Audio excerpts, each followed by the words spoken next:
हम आपको बता दें, हम भी भगवान में विश्वास रखते हैं, मगर कुछ ऐसी बातों को लेकर हमारे दिल के अंदर जो सवाल उठते हैं, हम वह सवालों को आपसे पूछना चाहते हैं। क्या आपके पास इन सवालों का जवाब है तो हमें ज़रूर बताइएगा। हम किसी की भी भावनाओं को ठेस पहुंचाना नहीं चाहते, हम आपकी भावनाओं का सम्मान करते हैं। तो आप इनमें से कोई भी बात को दिल पर ना लें, कृपया वीडियो को देखें।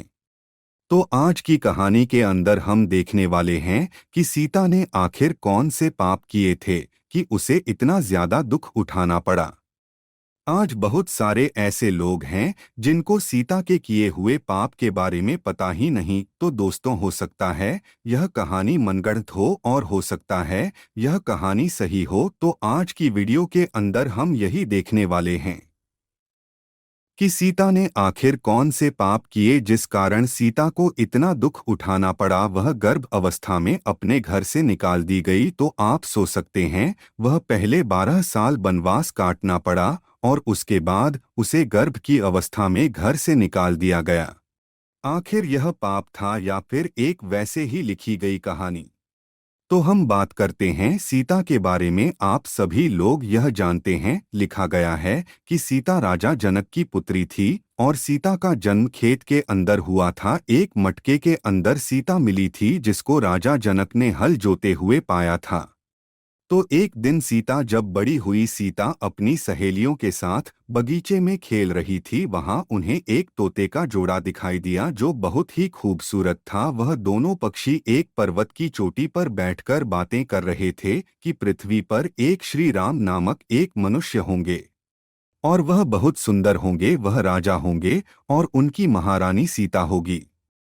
तो वहां पर आप देख सकते हैं, एक तोते का जोड़ा बैठकर राम और सीता के बारे में बात कर रहा था और सीता इस कहानी को सुन लेती है कि यह तो मेरे बारे में बात कर रहे हैं, राम और सीता के बारे में। पर यह राम कौन है? तो सीता उस तोते के जोड़े के पास पहुंचती है और सीता अपनी सहेलियों को उस तोतों को पकड़ने के लिए कहती है और वह लोग उन तोतों को पकड़ लेते हैं। जो वह तोतों का जोड़ा पकड़ा जाता है तो सीता उनसे बातचीत करती है कि कौन राम है और कौन सीता है और वह राम कहाँ पर है। तो वह तोते उसे बताते हैं कि महर्षि वाल्मीकि हैं, उन्होंने एक रामायण लिखी है, उसमें राम के विषय में बताया है। और सीता उनसे ऐसे ही बहुत सारे सवाल पूछती है और वह तोते उनका जवाब देते हैं। मगर कुछ टाइम के बाद सीता उनसे कहती है कि तुम यहीं पर रुक जाओ, तुम मेरे घर में रह सकते हो, यहाँ पर तुम्हें कोई भी परेशानी नहीं पहुँचेगी, तुम आराम से मेरे घर में रह सकते हो। तो अब आप लोग यहाँ पर देख सकते हैं, महर्षि ने कोई एक कहानी लिखी और उस कहानी को वहाँ पर तोतों ने सुन लिया। और तोतों ने जब वाल्मीकि की रामायण को सुन लिया तो तुरंत तोतों को याद हो गया और तोते उस बात को रटने लगे और वहाँ पहुँच गए। क्या ऐसा हो सकता है कि तोतों को एक बड़ी कहानी के बारे में बताया और तोते ने उसको याद कर लिया? तो उसके बाद जब सीता उनसे यह कहती है कि तुम मेरे घर में रह सकते हो, तो जुन्नर तोता होता है वह कहता है, नहीं माता सीता, आप इसे मेरे साथ जाने दो, यह यहाँ नहीं रह सकती। और मादा जो तोता होती है वह कहती है कि मैं अपनी जगह वापस जाना चाहती हूँ, हम वहाँ पर बच्चे पैदा करेंगे और आप कहेंगी तो हम वापस आ जाएंगे।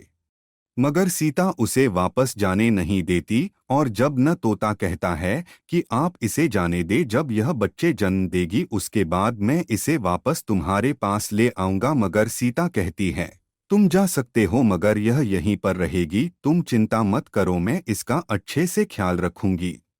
तो दोनों तोते बहुत उदास हो जाते हैं और सीता उन्हें जाने नहीं देती। और जब सीता उन तोतों को पकड़ लेती है और उन्हें घर जाने नहीं देती, उसके बाद जो मादा तोता होती है वह बहुत गुस्से में आ जाती है और वह सीता को श्राप दे देती है कि जिस प्रकार तू आज मेरे पति से मुझे इस अवस्था में दूर कर रही है, ऐसे ही तुझे भी गर्भवती अवस्था में राम से दूर होना पड़ेगा।